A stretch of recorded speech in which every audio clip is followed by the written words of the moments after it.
तो आज के वीडियो में हम लोग जानेंगे कि कैसे हम लोग इस टाइप का मॉडल बना सकते हैं। ठीक है, तो हमें क्या करना है, एक रियल सीन चाहिए। जैसे कि आप यहाँ पे देख सकते हो कि मैंने यहाँ पे एक इमेज रखा है। ठीक है, और ये बहुत इम्पॉर्टेंट होता है क्योंकि इसका रेजोल्यूशन जो है वो आपको ध्यान रखना पड़ेगा।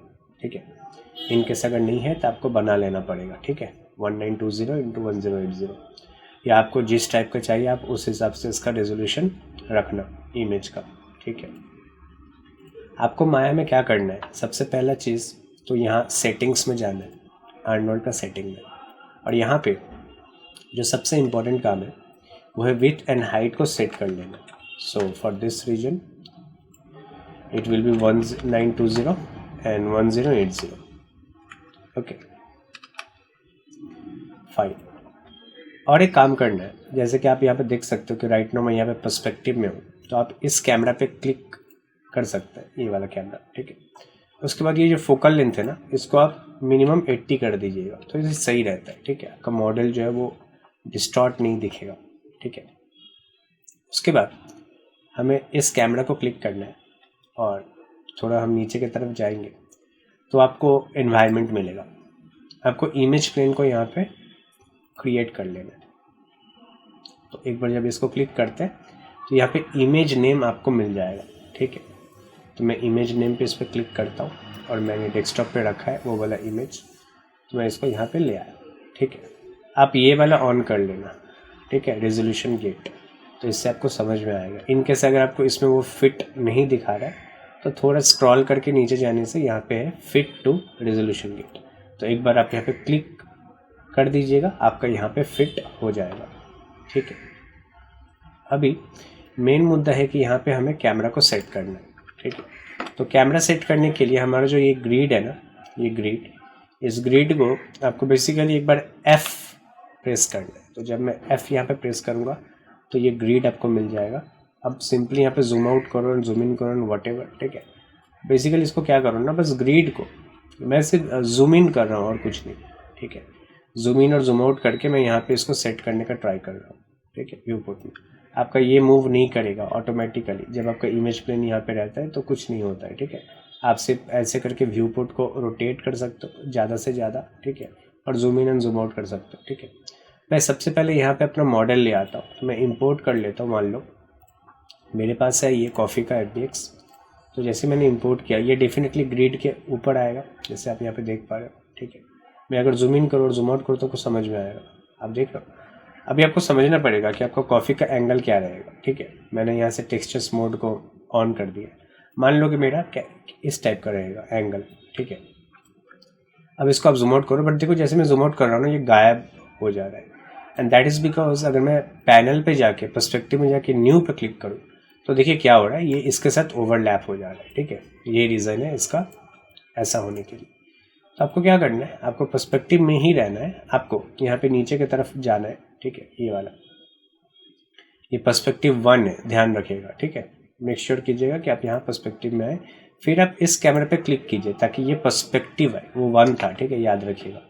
तो जब तक ये ना हो आपको ये नहीं मिलेगा। तो इमेज प्लेन में वापस से जाना है आपको, इस बार इस पर क्लिक करना है, तो यहाँ पे आपको वही चीज़ मिल जाएगा। फिर आप थोड़ा नीचे की तरफ जाओ तो यहाँ पे आपको डेप्थ मिलेगा। इस डेप्थ को हम लोग इंक्रीज़ करते हैं। मान लो कि मैंने इसको 300 कर लिया, तो अब जो है ना ये रहेगा। फिर मैं आपको दिखाता हूँ, ये रह रहा है। ठीक है, अब अपने हिसाब से ग्रिड को अपने रोड पे ऐसे सेट करना पड़ेगा। वैसे विजुअली ये पॉसिबल नहीं है कि एग्जैक्ट वहाँ पे सेट हो जाए। ठीक है, बाकी काम हम लोग बाद में देखते हैं। ठीक है, मान लो इतना दूर मैंने कर लिया। ठीक है, इतना दूर मैंने इसको सेट कर लिया और मैं यहाँ पे एक बुक मार्क मार देता हूँ। ठीक है, अभी के लिए तो एक बुक मार्क मैंने इस पर क्लिक कर दिया। अब मैं रेंडर करता हूँ तो क्या होगा देखना। तो रेंडर हुआ, चूँकि ये मेरा एक सिंपल इमेज है। ठीक है, इस पर कुछ लाइट काम नहीं किया है, ये इमेज ही लाइट वाला है, तो उससे कुछ फ़र्क नहीं पड़ता है। सिंपली आपको एक इमेज दिखा रहा है। ठीक है, हमें बेसिकली क्या चाहिए, हमें इस मॉडल के ऊपर लाइट चाहिए। ठीक है, क्योंकि मॉडल इससे इफेक्ट नहीं हो रहा है फॉर द टाइम बिंग। क्यों ऐसा हो रहा है, क्योंकि हमारे सीन में कोई लाइट नहीं है। ठीक है, तो लाइट लाने के लिए आर्नोल्ड में जाएंगे और लाइट में जाके एक स्काईडोम इस पर हम डाल देंगे। अगर मैं इतने पे ही अगर रेंडर करूँ ना तो आपको थोड़ा बहुत यहाँ पे दिख जाए। देखो ये दिख रहा है, बट ये ओवरऑल सीन को ही पूरा लाइट कर दिया। ठीक है, अभी हम चलते हैं यहाँ पे, एक तो कलर डाल देते हैं हम लोग, ठीक है। तो कलर के लिए आप सिंपली इस पर, बेसिकली मैं स्काई डोम पे हूँ, ठीक है। तो इस कलर में इस पर क्लिक करो एंड देन फाइल पे जाओ, यहाँ पे इमेज नेम आएगा। इस पे जाने के बाद आप अपना या तो यहाँ से यूज़ कर सकते हो, ठीक है, HDRI हेवन। तो यहाँ पे बहुत सारा आपको मिल जाएगा। आपको देखना पड़ेगा कि कौन सा सूट हो रहा है, उस हिसाब से आप यहाँ से डाउनलोड कर लीजिएगा, ठीक है। बट मैं यहाँ पे HDRI यूज़ नहीं करूँगा, मैं सिंपली इमेज यूज़ करूँगा जो हमारा यही वाला है, ठीक है। तो ये बेसिकली ये हेल्प करेगा हमारा इसी इन्वायरमेंट में इसी टाइप का लाइट डालने का, ठीक है, और कुछ नहीं। हालांकि रिकमेंड नहीं होता है, आप बाहर से HDRI लाओ जो कि इस टाइप का कुछ सिमिलर हो, ठीक है, लाइटिंग के लिए, ठीक है। मतलब ये आप देख रहे जैसे डे लाइट का है, आप ओवरकास्ट वाला अगर यहाँ से ले लेते हो तो नहीं चलेगा, ये सब देख लो आप, ठीक है, ये सब नहीं चलेगा, ठीक है। इसके लिए आपको सनलाइट वाला ही लेना पड़ेगा, ये सब लेना पड़ेगा एंड ऑल, ठीक है, वही सब और क्या। तो मैंने डायरेक्ट इमेज ही यूज़ किया है, वो भी मेरा यही वाला इमेज, ठीक है। अब अगर मैं रेंडर करूँ तो क्या होगा, बेटर आया, बट आप देखो कि ये चारों तरफ कैसा अजीब सा आ रहा है, ठीक है। हमें क्या करना है, हमारा जो स्काईडोम है ना, उसको हमें थोड़ा सा कैमरा जो है ना उसको ज़ीरो कर देना है, ठीक है, ताकि इसका इन्वायरमेंट ना दिखे। अब मैं रेंडर करूँ तो अब ये सही आएगा, देखो। तो एक मिनिमम लाइटिंग जो है इसके ऊपर पड़ चुका है, ठीक है। अब मैच करवाने के लिए हमें इसको घुमा घुमा के देखना पड़ेगा हमारे स्काईडोम को, ठीक है। मान लो मैं इसको रोटेट कर देता हूँ इधर, ठीक है, और मैं आर्नोल्ड में रेंडर करता हूँ बार बार, देखते हैं कहाँ पे जाके ये फिट होता है, ठीक है। और थोड़ा रोटेशन मारते हैं, रेंडर करके देखना पड़ेगा। तो मुझे ये काफ़ी सही लग रहा है अभी, ठीक है। और इसका जो मेनली लाइट पड़ेगा ना वो यहाँ से पड़ेगा अच्छा सा, क्योंकि आप अगर देखोगे ना तो इसके ऊपर जैसे यहाँ पे धूप पड़ रहा है तो डेफिनेटली जो है ना यहाँ पे लाइट इसका पड़ेगा, ठीक है। लाइट यहाँ डायरेक्शन है, देखो यहाँ पे कवर हो रहा है ये, और ये बिल्डिंग है तो डेफिनेटली बिल्डिंग यहाँ तक है, ठीक है। इसका शेडोज तो लाइट का डायरेक्शन हमारा इस साइड से ऐसे पड़ेगा। तो हम क्या करेंगे, एक लाइट ले लेंगे अलग से जिसका नाम होगा एरिया लाइट, ठीक है। और एरिया लाइट को हम लोग थोड़ा सा जूम कर लेते हैं F प्रेस करके, ठीक है, और थोड़ा इसको बड़ा कर लेते हैं हम लोग, ठीक है, और इसको रोटेट कर लेते हैं उसी एंगल में, ऐसे घुमा देंगे हम लोग, इस डायरेक्शन में रख देंगे जिस डायरेक्शन से आ रहा था लाइट, ठीक है। अब जैसे देख पा रहे हो, मैं थोड़ा ऊपर कर लेता हूँ, इस टाइप का लाइटिंग आएगा इसके ऊपर, ठीक है। मैं सेटिस्फाइड हूँ। वापस से इस पर राइट क्लिक करो और इस पर चले जाओ, ठीक है। अभी मैं इसका ना इंटेंसिटी मान लो 10 कर देता हूँ और एक बार रेंडर मार के देखता हूँ कैसा आ रहा है सीन। हाँ, तो ये काफ़ी बेटर है। देखो लाइट यहाँ पे पड़ रहा है अभी, ठीक है। अगर आपको लग रहा है कि नहीं लाइट थोड़ा कम है तो आप बढ़ाओ यहाँ से, मान लो 12 कर लेते हैं इसको, ठीक है। कर करके देखना पड़ेगा। अभी ये थोड़ा बेटर आ रहा है, देखो अब यहाँ पे लाइट पड़ रहा है, ठीक है। लेकिन एक चीज़ इश्यूज़ यहाँ पे शैडोज़ नहीं है, ठीक है। तो शैडो लाने के लिए हमें एक सिंपल प्लेन ले लेना है। ये मेरा प्लेन है, आप इसको स्केल कर लो थोड़ा सा, ठीक है। यहाँ पे मैं बेसिकली स्केल कर रहा हूँ, यहाँ पे देखो, ठीक है।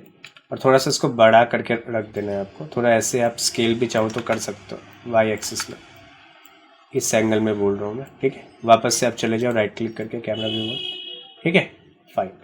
अभी भी अगर आपको लग रहा है तो क्या होगा देखते हैं, हम लोग एक बार रेंडर मार के देखते हैं क्या सीन हो रहा है। तो ऐसे में आपको समझ में नहीं आएगा। हमें क्या करना है, ये जो हमारा बेस है ना, इसको राइट क्लिक करके असाइन न्यू मटेरियल कर देना है, और शेडर में जाने के बाद हमें इस पर यूज़ करना है AI शैडो मैट। तो ये सिर्फ इस पर शैडो का काम करेगा, हमारा लाइट इस पर पड़ेगा और ये सिर्फ शैडो का काम करेगा। देखो अब मैं जब रेंडर करता हूँ ना तो क्या होगा, देख रहे हो आप, हमें ये शैडो दे दिया। इन केस अगर आपका शैडो थोड़ा ऊपर आ रहा है या मॉडल लग रहा है कि थोड़ा ऊपर हो रहा है ना, तब आपको ये भी एडजस्ट करना पड़ेगा, थोड़ा व्यू पोर्ट को ऊपर नीचे, ठीक है। तो आपको देख मान लो कि आपको लग रहा है कि ये थोड़ा फ्लोट हो रहा है, तो आप इसको थोड़ा सा नीचे ले जाओ ऐसे व्यू पोर्ट को, ठीक है। Alt middle mouse click hold और ऊपर नीचे करो तो व्यू पोर्ट आपका ऊपर नीचे होगा, और क्या वही बात है। अभी बेसिकली ये नेविगेशन वाला है, ठीक है, कुछ नहीं, मैं कुछ मॉडल को ऊपर नीचे नहीं कर रहा हूँ, मैं ये ग्रिड ही पूरा एकदम ऊपर नीचे कर रहा हूँ, ठीक है, सिंपली पैन वाला, ठीक है। तो वापस से हम लोग कर लेते हैं वही बात, ठीक है। तो जैसे आप देख सकते हो कि ये काफ़ी सही आ रहा है, ठीक है। लाइट भी हमारा मैच हो गया है और ये इस पर शेडो भी आ गया है, ठीक है। तो अभी ये शेडो को और भी डिटेल लाने के लिए आपको वापस से सेटिंग में जाना पड़ेगा और आर्नोल्ड में यहाँ पे सैंपल बढ़ा लीजिएगा, ठीक है। सैंपल बढ़ा के आप रेंडर कीजिएगा। तो सिंपल इतना सा ही चीज़ था, और ऐसे ही आप इजीली कोई भी एनवायरनमेंट में अपना खुद का 3D मॉडल रख सकते हैं, ठीक है। तो thank you so much for watching this video. मिलते हैं नेक्स्ट वीडियो में, बाय बाय।